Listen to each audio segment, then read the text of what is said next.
चलिए जानते हैं जनवरी महीने का महत्वपूर्ण दिवस। देखिएगा ये किसी भी एग्ज़ाम के लिए महत्वपूर्ण है। मेरा प्रयास यही रहेगा कि आपको याद यहीं पे करा दें और आप वीडियो के अंत तक बने रहिएगा। चलिए स्टार्ट करते हैं पहले प्रश्न की तरफ। लुईस ब्रेल दिवस 4 जनवरी को। ये 4 जनवरी को अंधे के लिए मनाया जाता है। यानी कि लुईस ब्रेल जो थे एक अंधे व्यक्ति थे। इनका जन्म फ्रांस में हुआ था 4 जनवरी 1809 को हुआ था। और ये एक लिपि का आविष्कार किए थे जिसका नाम था ब्रेल लिपि। यानी ब्रेल लिपि का मतलब होता है जो अंधे लोग के पढ़ाई जो होते हैं, पढ़ाई के लिए जो लिपि तैयार किया था, ये लुईस ब्रेल ने ही तैयार किया था। इसलिए इन्हीं के जन्मदिन पे 4 जनवरी को लुईस ब्रेल दिवस मनाया जाता है, क्योंकि ये इसका जो पढ़ाई होता है वो अंधे लोगों के लिए चूँकि देख नहीं सकता इसलिए उसका सतह जो होता है लेटर का उभरा हुआ रहता है, वो स्पर्श करके पढ़ता है। इसी के जन्मदिन पे 4 जनवरी को लुईस ब्रेल दिवस मनाया जाता है। ये स्टार्ट हुआ है 2019 से। 2019 से मनाना स्टार्ट हुआ है लुईस ब्रेल दिवस। चलिए ये क्वेश्चन आपको समझ में आ गया होगा, याद हो गया होगा। अगले प्रश्न पे चलते हैं। चलिए सेकंड प्रश्न है प्रवासी भारतीय दिवस। ये मनाया जाता है 9 जनवरी को। 9 जनवरी को प्रवासी भारतीय दिवस इसलिए मनाया जाता है क्योंकि 9 जनवरी 1915 को गांधी जी ने साउथ अफ्रीका से भारत आए थे और भारत आए थे कांग्रेस अधिवेशन में भाग लेने के लिए। और उनका पहला जो आंदोलन था चंपारण सत्याग्रह था। और सफल होने के कारण इनका नाम ज़्यादा बढ़ने लगा था। और इनका जो भी सत्याग्रह कर रहे थे यानी जो भी आंदोलन कर रहे थे, इनका सारे आंदोलन सफल हो रहे थे, जिस कारण से इनका नाम काफ़ी ज़्यादा विश्व लेवल पे होने लगा था और काफ़ी ज़्यादा फेमस हो गए थे। ये इसी कारण प्रवासी भारतीय दिवस 9 जनवरी 2003 से, जिस समय भारत के प्रधानमंत्री उस समय अटल बिहारी वाजपेयी थे, वो उस समय से मनाना स्टार्ट हुआ था। चलिए आगे बढ़ते हैं 3 नंबर प्रश्न पे। विश्व हिंदी दिवस। विश्व हिंदी दिवस 10 जनवरी को मनाया जाता है। यानी 2006 से ये शुरू हुआ, जिस समय भारत के प्रधानमंत्री डॉक्टर मनमोहन सिंह थे। इसलिए मनाया जाता है क्योंकि हिंदी को विश्व लेवल पे आगे बढ़ाना था। इसलिए 10 जनवरी 2006 से विश्व हिंदी दिवस मनाया जाता है। चलिए आगे बढ़ते हम लोग 4 नंबर प्रश्न पे। राष्ट्रीय युवा दिवस। राष्ट्रीय युवा दिवस 12 जनवरी को मनाया जाता है क्योंकि ये स्वामी विवेकानंद का जन्म 12 जनवरी 1863 को कोलकाता में हुआ था और इनका बचपन का नाम था नरेंद्र नाथ दत्त। क्योंकि ये काफ़ी कम उम्र में यानी 28 साल की उम्र में अमेरिका के शिकागो में जो बहुत प्रभावशाली भाषण दिए थे, जो ये भाषण काफ़ी ज़्यादा फेमस हो गया था।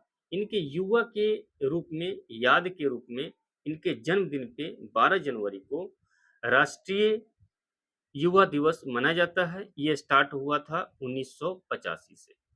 चलिए आगे बढ़ते हैं 5th नंबर क्वेश्चन पे, फिर 5वें नंबर प्रश्न पे। थल सेना दिवस। थल सेना दिवस 15 जनवरी को मनाया जाता है। इसको आर्मी डे भी कहा जाता है। यानी कि ये फील्ड मार्शल के एम करियप्पा के जन्मदिन पे ये मनाया जाता है। लेकिन मेरे हिसाब से ये अब भारत के स्वतंत्रता सेनानियों के नाम पे थल सेना दिवस मनाना चाहिए। आप लोग का क्या राय है कमेंट में लिखिएगा। चलिए आगे बढ़ते हैं हम लोग 6 नंबर प्रश्न पे। पराक्रम दिवस। पराक्रम दिवस जो है 23 जनवरी को मनाया जाता है। 23 जनवरी को इसलिए मनाया जाता है क्योंकि 23 जनवरी 1897 को सुभाष चंद्र बोस जी का जन्म हुआ था और वे काफ़ी ज़्यादा प्रभावशाली थे, काफ़ी ज़्यादा पराक्रमी थे, काफ़ी ज़्यादा क्रांतिकारी थे। इन्हीं की याद में इनके जन्मदिन पे 23 जनवरी को भारतीय पराक्रम दिवस मनाया जाता है और ये स्टार्ट हुआ है 2021 को नरेंद्र मोदी ने घोषणा किए थे और 23 जनवरी 2022 से मनाना स्टार्ट हो गया। चलिए आगे बढ़ते हैं 7 नंबर प्रश्न पे। 7 नंबर प्रश्न जो है ये है राष्ट्रीय बालिका दिवस। राष्ट्रीय बालिका दिवस 24 जनवरी को मनाते हैं। 24 जनवरी 1966 को इंदिरा गांधी ने प्रधानमंत्री के पद के लिए शपथ ली थी।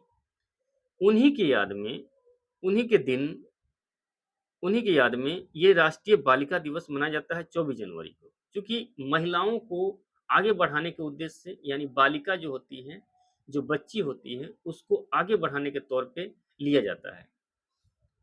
यानी इसलिए लिया जाता है क्योंकि इंदिरा गांधी महिला होते हुए प्रधानमंत्री बनी थी।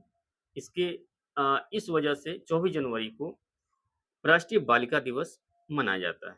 फिर आगे बढ़ते हैं 8 नंबर प्रश्न पे। राष्ट्रीय मतदाता दिवस 25 जनवरी को मनाया जाता है, यानी कि वोटिंग डे भी कहा जाता है।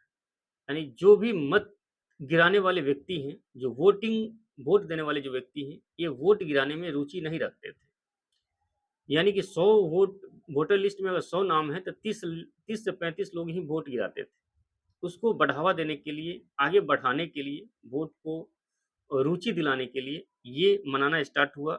राष्ट्रीय मतदाता दिवस 25 जनवरी ये 2011 से स्टार्ट हुआ था। प्रतिभा पाटिल भारत के राष्ट्रपति थी उस समय। आगे बढ़ते हैं 9 नंबर प्रश्न पे। गणतंत्र दिवस 24 जनवरी को मनाते हैं। यानी कि जो भारत के संविधान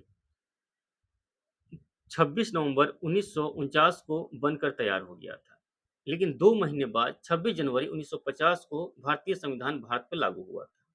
उसी दिन को गणतंत्र दिवस मनाया जाता है, जिसको रिपब्लिक डे भी कहा जाता है। आगे बढ़ते हैं 10 नंबर प्रश्न पे। शहीद दिवस। शहीद दिवस 30 जनवरी को मनाया जाता है। 30 जनवरी 1948 को गांधी जी ने दिल्ली के बिरला भवन से शाम के समय लौटते समय गोडसे ने इनको गोली मार दी थी, और इसी दिन को शहीद के रूप में 30 जनवरी को मनाते हैं। चलिए आगे बढ़ते हैं 11 नंबर प्रश्न पे। कुष्ठ निवारण दिवस। कुष्ठ निवारण दिवस 30 जनवरी को मनाते हैं। 30 जनवरी को इसलिए मनाते हैं क्योंकि गांधी जी शहीद हुए थे 30 जनवरी को, और गांधी जी कुष्ठ रोगियों से, जो कुष्ठ से प्रभावित लोग थे, उससे भेदभाव बहुत ज़्यादा होता था। भेदभाव को खत्म करने के लिए गांधी जी ने बहुत प्रयास किए थे। इसलिए इन्हीं के शहीद पे 30 जनवरी को कुष्ठ निवारण दिवस मनाया गया। चलिए ठीक है, वीडियो अच्छा लगा तो लाइक और सब्सक्राइब कीजिएगा। जय हिंद।